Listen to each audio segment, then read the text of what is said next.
各位朋友，你哋好，我係 Clara 李智新師傅。依家我想同大家分享一下鼠牛虎年出世嘅朋友喺明年馬年嘅一啲運程同埋要留意嘅地方。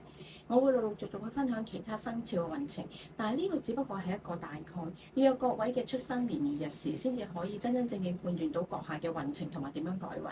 大家不妨 like、subscribe 同埋 share 我呢條片。鼠年嘅朋友，明年事業運開始上揚，困難已成過去，事情有新嘅轉機，要把握好呢個千載難逢嘅機會，唔好再諗住過去唔好嘅嘢，要好好規劃下，同埋要注意多尋求貴人嘅協助。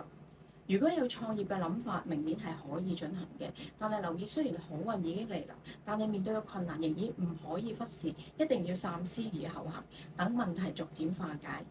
求職運唔錯，機會多，只要積極尋找工作，用心準備，會得到唔錯嘅職位。而且如果工作表現出色，會得到上司嘅提拔。明年嘅財運會比較旺，要好好把握時機，積極尋找志同道合同埋有信譽嘅合作伙伴，會有更大嘅獲利空間。但注意自己一定要親力親為，唔可以完全依賴他人，仲要留意凡事唔能夠急躁，要謹慎面對先至會有好嘅收穫。明年嘅學業方面，無論學乜嘢都好，都得心應手。只要考試小心仔細同埋用心準備，會取得唔錯嘅成績。對於重讀生嚟講，明年馬年嘅考運特別好。婚姻方面，以往發生好多誤會同埋有矛盾，令至到感情坎坷，容易分手。今年會有機會大家了解清楚，所以感情方面會漸入佳境。健康方面要小心腸胃，食嘢要小心。另外都要注意神經系統嘅病。牛年嘅朋友，明年係發展停滯期，困難重重，少人得勢，咁樣係同溝通不順暢有好大嘅關係。人際關係唔係咁好，唔能夠獲得上司嘅信任，又冇貴人相助，所以事業受到好大嘅阻力。但係千祈唔好灰心，要重新了解自己同埋提升自己，遲啲一定會否極泰來。明年唔適合創業，依家亦都唔係轉工求職嘅好時機。首先自身實力唔夠強，同埋暫時未有貴人運，求職時會處處碰壁，冇辦法至揾到好工作，所以一定要努力充實自己嘅專業知識，先至會揾到合適嘅工作。財運方面，因為市場不景氣，投資好難獲利，所以凡事要三思而後行，避免蝕本。只要捱得過去，對自己有信心，到時機成熟時就會時來運轉，到時一定有所收穫。因為一時失敗唔代表永遠失敗，只要積極面對、謹慎行事，先至可以令自己立於不敗之地。